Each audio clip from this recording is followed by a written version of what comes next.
Film ini ditayangkan perdana di Festival Film Cannes ke-72 tanggal 21 Mei 2019. Menjadi film Korea Selatan pertama yang memenangkan Palme d'Or dan disutradarai oleh Bong Joon-ho. Film ini sering dianggap sebagai salah satu film Korea Selatan yang terbaik sepanjang masa, dan juga salah satu film yang paling sukses secara komersial di Korea Selatan, lebih dari 180 penghargaan yang diterima. Film Parasit ini mengisahkan tentang sebuah keluarga yang pengangguran. Satu-satunya penghasilan mereka adalah dari melipat kotak pizza dan dibayar dengan upah yang sangat sedikit. Lalu salah satu anaknya direkomendasikan untuk menggantikan temannya sebagai pembimbing guru les untuk si anak orang kaya, tapi dia harus berpura-pura kaya agar bisa diterima. Dari sanalah kebohongan dilakukan yang akhirnya menyebabkan suatu bencana. Oke, sebelum itu jika kalian suka tinggal subscribe, like, and share aja ya. Oke, lanjut. Keluarga Kim terdiri dari sang ayah Kim Ki-taek dan istrinya Park Jung-suk, lalu putranya Kim Ki-woo dan putrinya Kim Ki-jong. Tinggal di sebuah banjiha, apartemen semi bawah tanah yang kecil dan kumuh. Pekerjaan harian mereka hanyalah melipat kotak pizza. Dengan penghasilan yang sangat kecil, keluarga ini pun kesulitan untuk memenuhi kebutuhan sehari-hari. Dan selanjutnya nama-nama mereka aku singkat aja ya, sebagai ayah, ibu, kakak, dan adik. Soalnya aku agak sedikit ribet jika harus mengulang-ulang nama mereka. Oke, lanjut.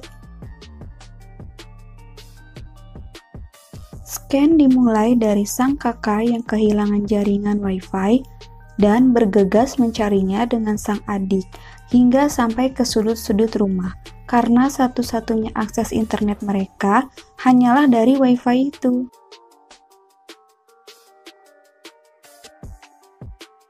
Suatu hari teman sang kakak yang bernama Min Hyuk datang mengunjungi keluarga Kim dan memberikan sebuah batu keberuntungan.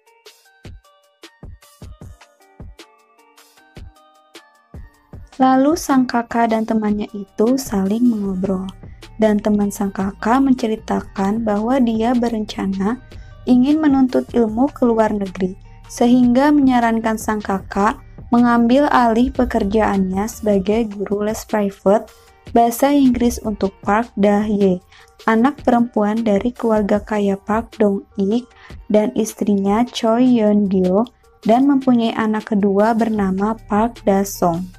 Sang kakak pun bersedia menerima tawaran temannya itu. Singkat cerita, sang kakak pun diterima bekerja. Disinilah sebuah aksi dari keluarga Kim dimulai. Perlahan-lahan, keluarga Kim berusaha agar satu persatu anggota keluarga mereka dapat bekerja di keluarga Park dengan saling merekomendasikan satu sama lain dan berbohong sebagai penyedia jasa profesional yang saling tidak kenal. Sang kakak menjadi guru les dan diam-diam memulai hubungan romantis dengan Da-hye. Ketika Yeon mengobrol dengan sang kakak, dia pun bercerita bahwa dia berniat mencarikan guru dan terapi seni untuk Da-song. Sang kakak pun memanfaatkan kesempatan ini dengan menyarankan seorang profesional bernama Jessica yang berasal dari Chicago, Illinois, Amerika Serikat, yang ternyata justru saudarinya sendiri yaitu Kim Ki-jong.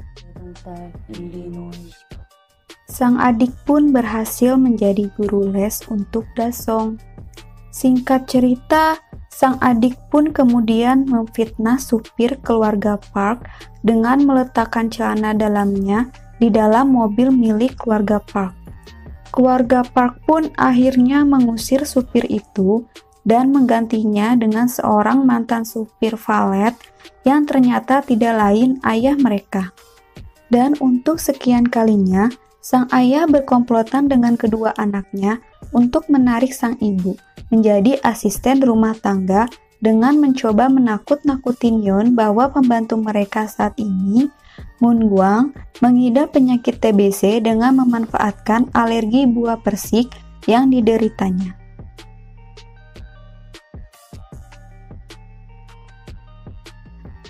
Rencana jahat mereka pun berhasil, dan keluarga Park memecat ART itu, dan sang ibu pun berhasil bekerja di keluarga Park untuk menggantikannya.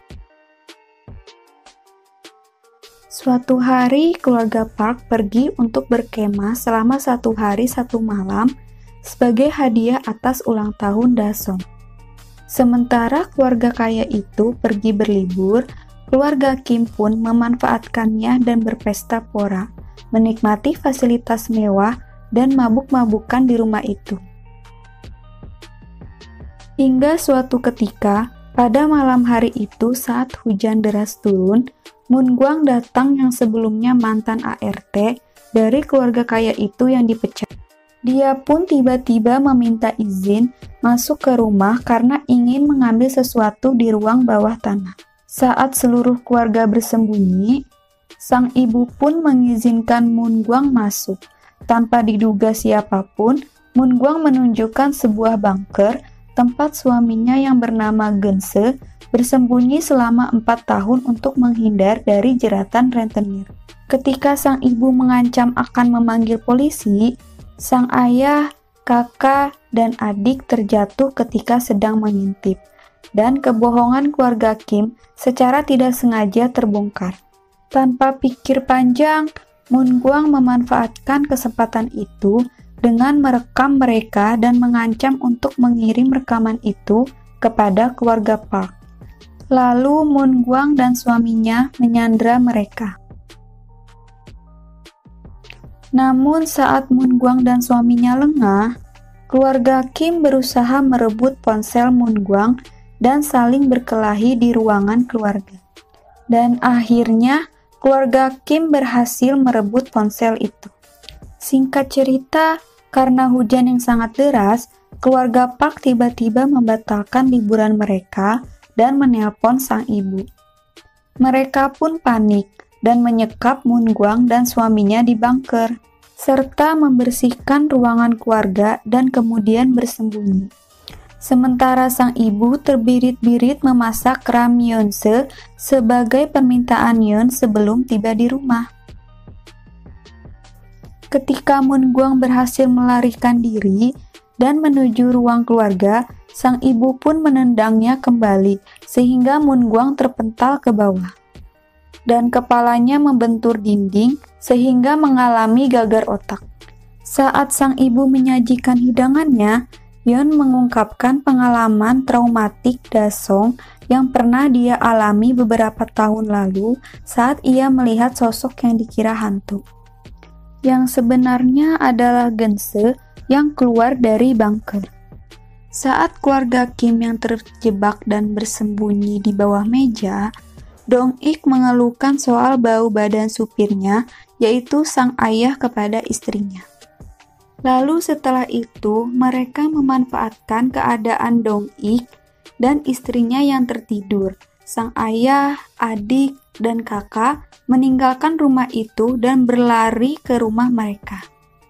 Ketika sesampainya di rumah, mereka mendapati lingkungan tempat tinggal mereka diterjang banjir.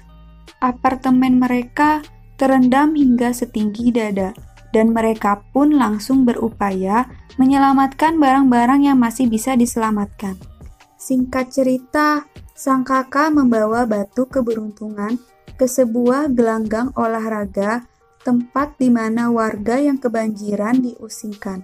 Sementara itu, Moon Gwang meninggal akibat gagar otak, dan suaminya pun menangis. Keesokan harinya, Yeon mengadakan pesta ulang tahun untuk Dasong. Ia mengundang sang adik dan sang kakak, sementara sang ayah dan sang ibu diminta datang untuk bekerja. Di saat pesta itu berjalan, diam-diam sang kakak membawa batu ke bunker.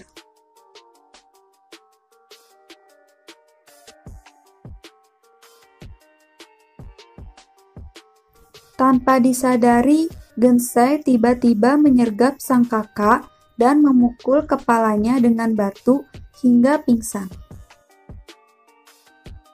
Setelah itu, Gensai mencoba membalas dendam atas kematian istrinya Moonguang. Ia mengambil pisau dapur lalu pergi menuju pesta ulang tahun dan menusuk sang adik di depan para tamu pesta yang menjerit ketakutan. Dasong seketika mengalami kejang akibat trauma setelah melihat Gensai. Sementara itu, sang ayah bergegas untuk menghentikan pendarahan sang adik. Saat Dong-ik berteriak kepadanya untuk memintanya mengantarkan Dasong ke rumah sakit. Namun, sang ayah melemparkan kunci mobil dan kunci itu terperangkap di bawah sang ibu dan Gensai yang sedang berkelahi, tepat sebelum sang ibu menewaskan Gensai dengan tusukan daging. Dari semua kekacauan itu, sang ayah yang memendam kemarahan atas perilaku Dong-ik dan reaksi Dong-ik yang menunjukkan rasa jijik setelah mencium bau badan Gensai saat mengambil kunci mobil. Sang ayah pun mengambil pisau dan menusuk Dong-ik hingga tewas, lalu ia melarikan diri. Beberapa minggu kemudian, sang kakak terbangun dari komanya. Sang kakak dan sang ibu dihukum dengan dakwaan penipuan dan menjalani masa percobaan. Sementara sang adik tewas dan sang ayah menghilang. Singkat cerita, sang kakak terus memata-matai rumah keluarga Park, yang kini telah dijual kepada keluarga berkewarganegaraan Jerman, dan melihat kode Morse dari lampu yang berkedip-kedip yang diterjemahkan sebagai pesan. Pesan tersebut berasal dari sang ayah yang ternyata selama ini dia bersembunyi di bunker. Ketika rumah itu kosong dan dijual kembali, sang ayah mengubur jasad Moonguang di halaman belakang. Lalu sang kakak pun menulis surat kepada ayahnya. Surat itu berisi bahwa dia akan bersumpah suatu hari nanti dia akan mendapatkan uang yang cukup untuk membeli rumah itu sekaligus menyatukan kembali keluarga yang tersisa. Dan film berakhir dengan sang kakak dan sang ibu yang masih tinggal di Banjiha, persis seperti adegan awal dari film.